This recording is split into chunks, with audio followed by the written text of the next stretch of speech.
Hi everybody, and welcome to a special episode of All About African Violets. All About African Violets is musically sponsored by Ted Yoder. You can hear and purchase his wonderful music on his website at tedyoder.com. It is also available from iTunes. Hi everybody, I decided to have a different view today. I thought you might like to see the snow falling behind me because it is snowing here in Chicagoland. Boy, I'm really happy to see you guys. It has been since we last saw each other November 9th. That's a really long time ago, and I did not mean, I will tell you that I did not mean to go this long without a special episode of the podcast. Things conspired against me in November, and then I had a horrible case of bronchitis in December that lasted well into January. I had no voice, and it was really crazy. But it's February 1st here, and today, and come on into my sunroom, sit down, relax. I've got my notes. We're gonna talk. You know what? On our Facebook page, I just want to tell you guys, I want to thank you, because in early April of last year, we were at 532 likes on our Facebook page. And in August, we were at 632. And it rested there for quite some time, and then it exploded. And I know I talked about this last time, but it really exploded, and I'm still not quite sure how. But it has continued to explode. And now, I just checked before I sat down, and we are at 1,896 likes on the Facebook page. Excuse me. It's overwhelming. Thank you. Thank you very much. I'm so happy that so many of you continue to find the podcast and share it with your friends. And there are still people who find it and watch it from the beginning, which I always feel like you're really got to be really tired of me by the time you binge watch all these episodes. But thank you. I so appreciate you. It's really awesome. And guys, I'm gonna head right into tips and treasures, because I don't have any real treasure for you today, although the latest issue of the African Violet magazine did just hit my doorstep this week, and there's all kinds of great info in there as usual. So really, one of the greatest benefits of membership is the magazine, to join the AVSA. But I'm going to be a talking head today. It's been a long time since I've been a talking head with you guys. But there's a topic. I have my notes, big print. Got my glasses just in case. I set them over here. This is a topic that, is near and dear to my heart, and it comes up over and over again. But lately on Facebook in particular, I have been seeing a lot of this, and so we are actually going to devote some real time to limiting our collections today. And because it's, first of all, it's always your choice. You can grow as many violets as you want to grow, but I know that for me, I just can't grow too many. And when I see people talking about they have, hundreds of violets, and now, something's got, a mildew, or, gee, does this look like a bug, or what's going on here? Sorry, guys, I think I still have a little of that bronchitis forcing me to cough. I'm sorry.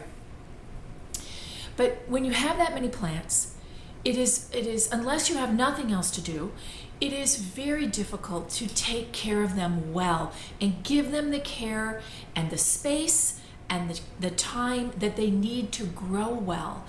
And it becomes frustrating. But, I think people don't always know how to really limit their collection. So I thought I would share with you guys today how I truly limit my collection. And when we get to the look at what's on the stands, you're going to see that I have put what I'm telling you into practice, because my collection is much, much smaller than it was even the last time you guys saw it in November. So how do you limit your collection? Well, you do it one step at a time. And it just takes time. How do you know if you have too many violets? Trust me on this, guys, you're going to know. It's going to all of a sudden seem completely overwhelming. like from one day to the next, you were fine, and then it's like, oh my gosh, there's so many things here. How do I can't keep up with the watering. And now this one looks like those leaves are dying.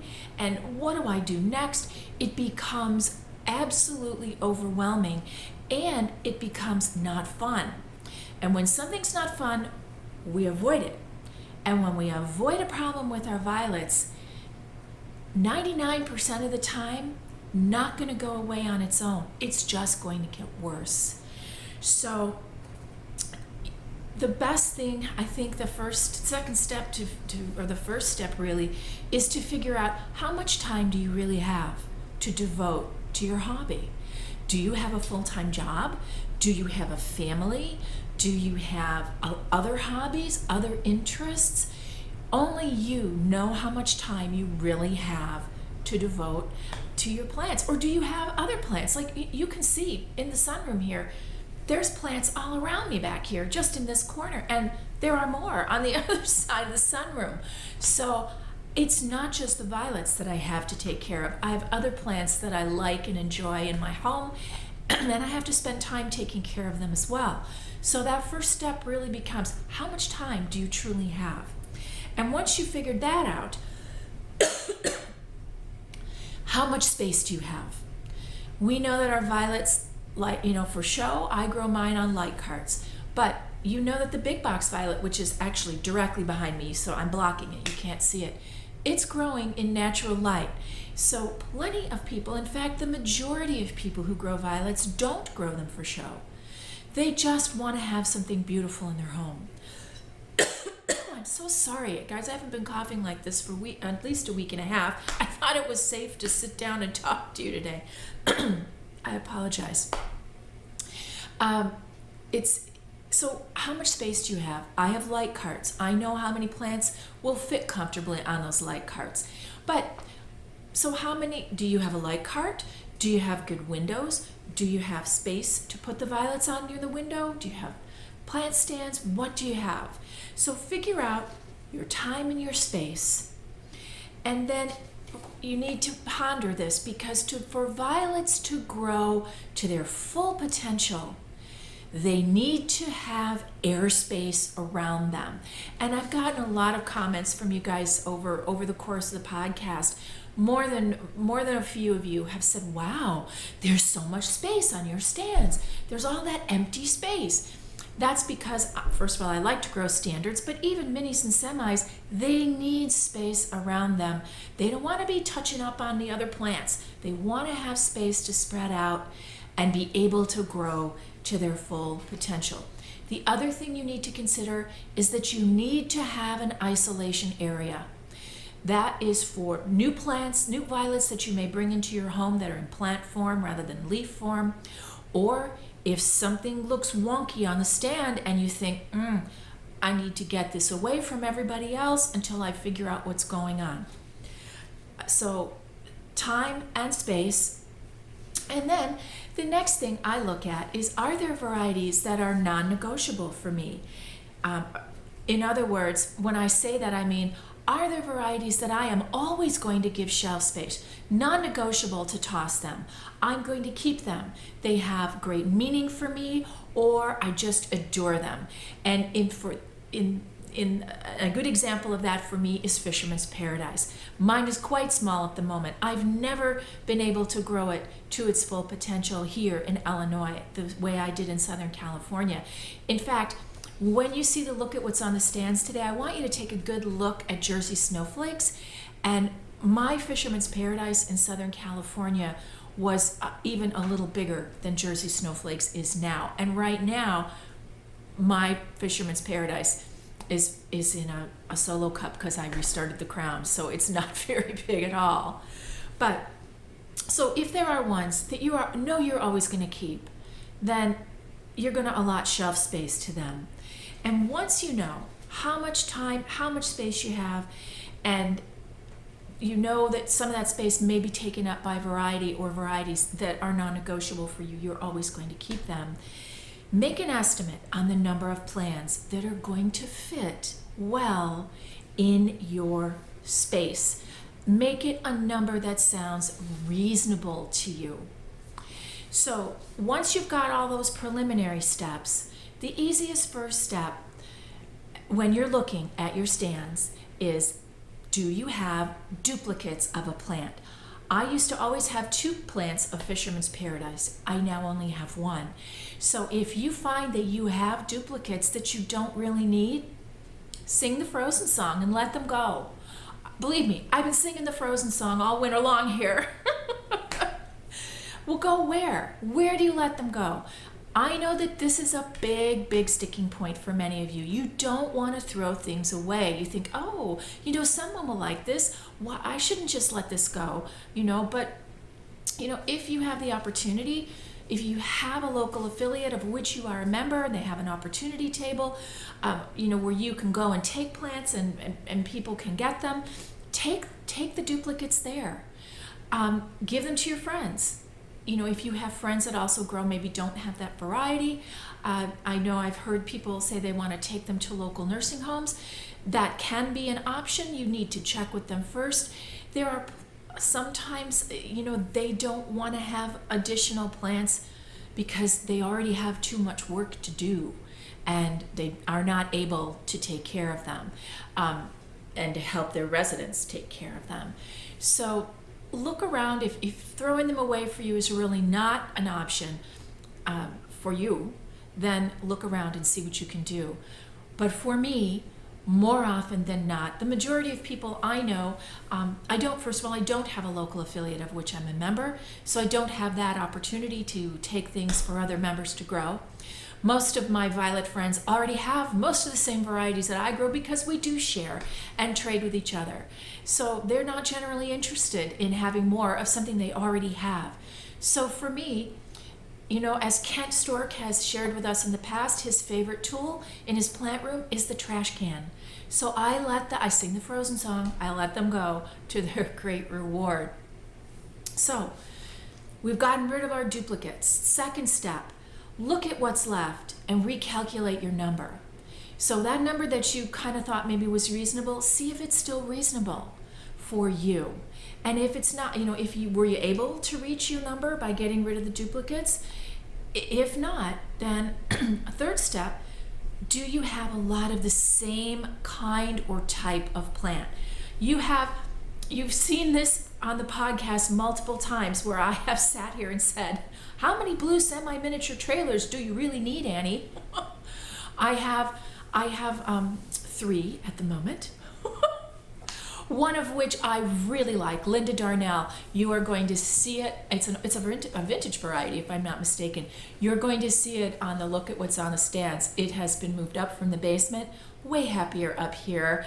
And boy, is it a nice plant. I think, that could be the winner. But I have 2 others that are coming on that are still in the baby phase, so we'll see. But look and see. Do you have multiple types? Do you have 7 pink violets, all green foliage? Do you really need 7 pink violets, all green foliage? This is another place where you can look to see what you can let go. If you grow, if you grow for show and have 4, like I said, 4 pink standard violets, and they all have 7, I said, and green foliage, they're all going to be in the same class in your show.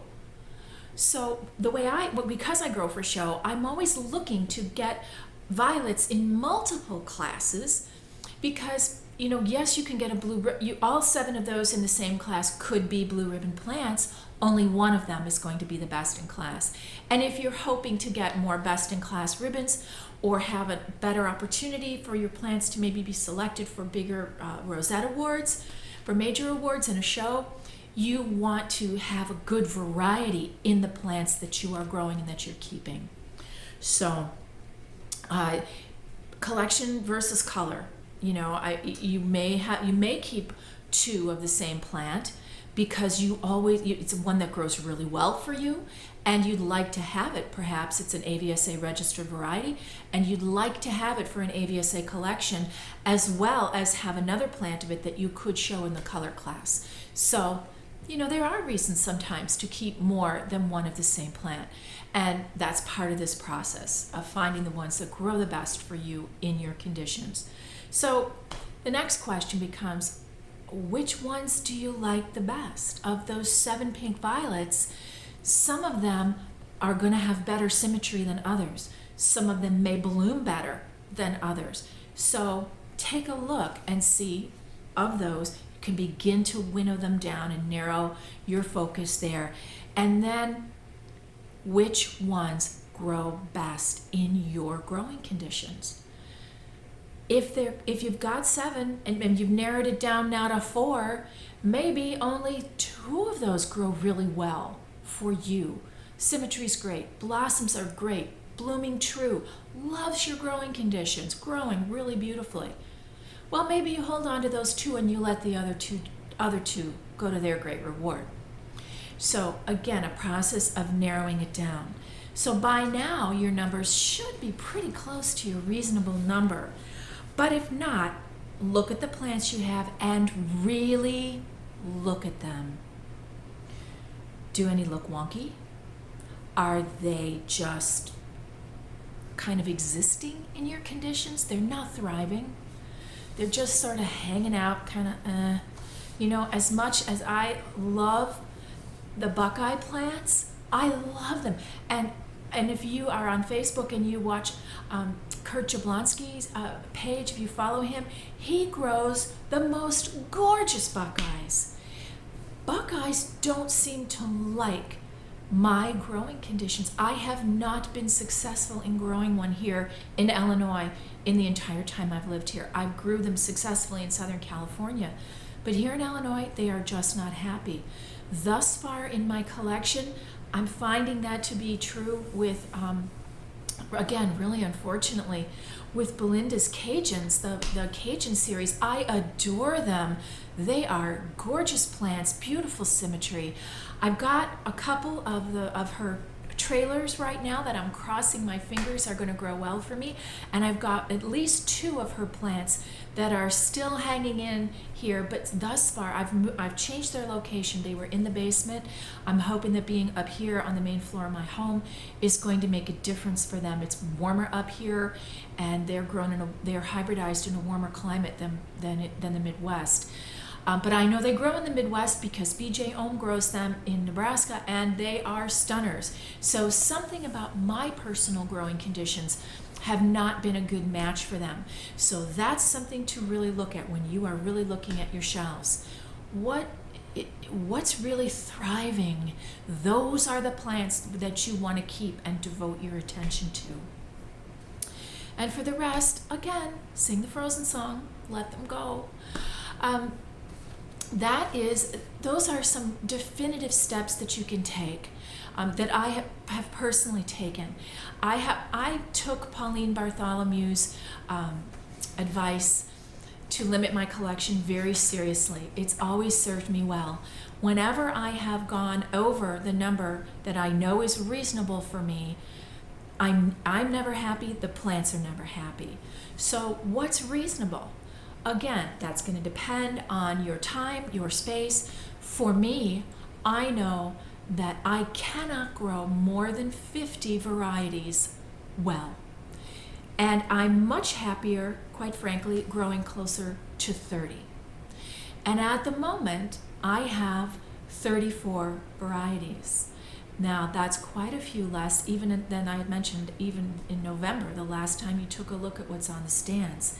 So I'd like you to go now. It's time to take a look at what's on the stands, and you'll see what I'm talking about. I'll be right back.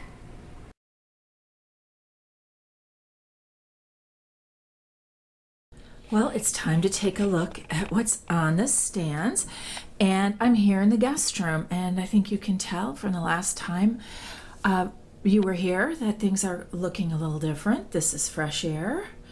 And these are the strips that were in the basement. And down here on the second shelf, this is Species Rupicola, and this is Jersey Snowflakes, and it is really big. It's been a while since I've grown a plant this large, and I'm really pretty excited about it. And I think you can kind of tell that, remember I broke that leaf off?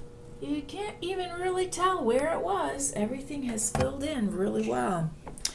And I think if I back up a little, you can tell that this is actually the strep stand. So let's go down to the basement. So guys, I'm down in the basement, and I think you can tell things look very different down here. I'm actually going to give you kind of an overview here because I sort of want to document it. There's the 4-shelf plant stand, which I actually have for sale to someone local, hopefully, and because I can't really ship it. And there's my plant, my potting bench. And if we kind of just take a look, you will see that my basement is actually echoing. It's so empty. I am preparing for, oh, there's the television. Looks like it's going to take off there with its arms on the wall. I am preparing for massive, major construction down here, and all my stuff had to move. So the strep shelf, as you noticed, moved upstairs, and all the plants are off, they're all gone from down here. So let's head up to the sunroom. Well, here we are in the sunroom, and it looks dark out. It's actually very, very early in the morning here on Sunday morning. And you can see that some of the plants, like my sensation, that were downstairs, some of the leaves, the last few, here are the other two, Cajun's Code Blue and Procasnia creolca. Those were downstairs, and they're now up here. Here's the, not sure what's going on here with this one. This species has not been happy since it moved upstairs. It's got a leaf here that needs to go. Yeah, it's just kind of starting to lose its grip there. Not sure this one's going to be happy up here. It seemed to like the cooler atmosphere. This is Benediction, just starting to bloom there.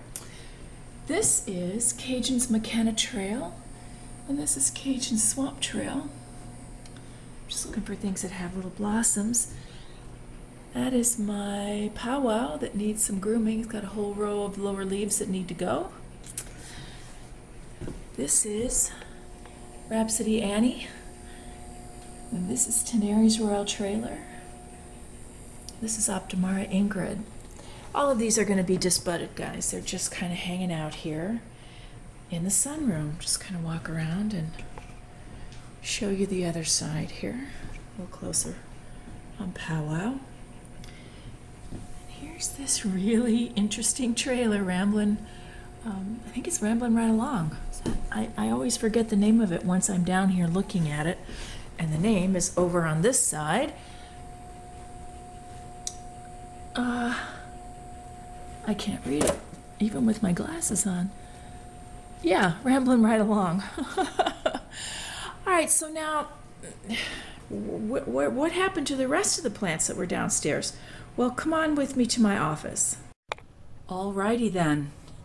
Here in the office, this is actually the stand that was in my guest room.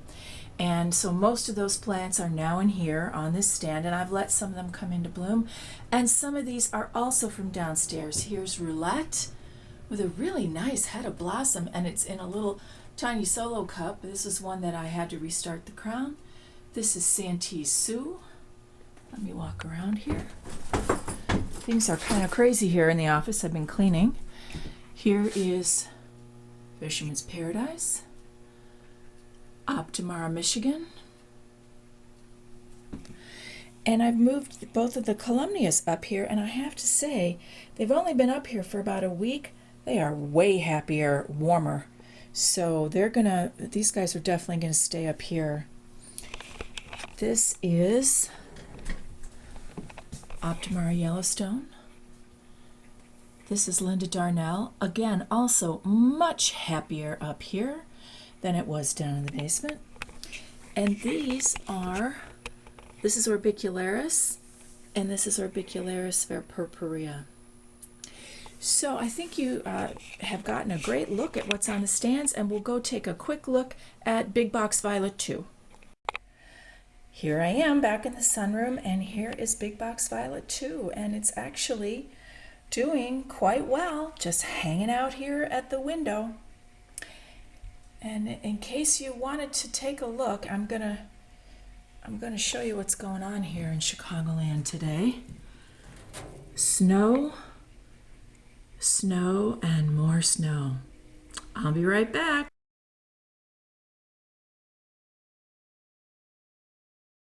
So things looking a lot different, huh? And nothing in the basement. So I have the 3 smaller stands up here. I did mention that I am trying to sell my 2 foot by 4 foot stand. I'm trying to do that locally because I can't ship it. But I would, if somebody is local and wants to pick it up, I'd be very happy to let it go. So if you are local to me and you're interested, send me a message. Send me a message on Facebook and we can discuss it. But I'm down to 34 varieties, and you'll notice that pretty much everything, the only thing that's not, you may not have noticed this, the only plant that is not on a reservoir at the moment is Linda Darnell. I found that it was not happy being constantly moist. So I've taken it off a reservoir, put it back on a saucer, and it looks great. I am very excited about it. I'm about to just bud it so that it can come into bloom again, and I'm hoping that maybe I can take it to National and enter it in the show. But it's time to get the bail money ready. So all I have to share with you today about bail money is the National Convention in Kansas City. It's coming sooner than you might think, and everything is online now. So it's time to go out to the AVSA website. You can read all about the programs and the tours and the schedule and the agenda. It's so exciting. I've already made my hotel reservation, and I would encourage you to make your hotel reservation and get your registration into the office early. So I'm working on mine this weekend after I snow blow the driveway. I'm going to come in and work on my registration. So National Convention, May 24th to 31st, 2015 in Kansas City, Missouri. Start your planning now. Go ahead. Print out the info. Check it out. There is a Facebook page for convention. As I've shared with you before, I'm part of the publicity committee, and part of that is I'm trying to work on that on the Facebook page. If you are going to convention, I encourage you to join that page. Even if you're not coming to convention, join the page, and I'll leave a link for it in the show notes for you. And we're trying to put info out there on a regular basis to let you know what we know as we know it about things that are happening in Kansas City. And I'm hoping to also use it during convention to share info and photos with you guys. So it's time to keep moving forward. I want to thank you for joining me today. As I said, it's really good to see you after a few months of not seeing you. And I hope you enjoyed today's episode. I hope that it will help you limit your collection. Because I really believe that limiting your collection is really key to good growing. So you can always leave questions for me on the website. You can also leave them on the Facebook page, and I will continue to answer them. If I don't know the answer, I still know people who do. And I hope your days will be filled with all the things you love. Good growing. I'll see you next time.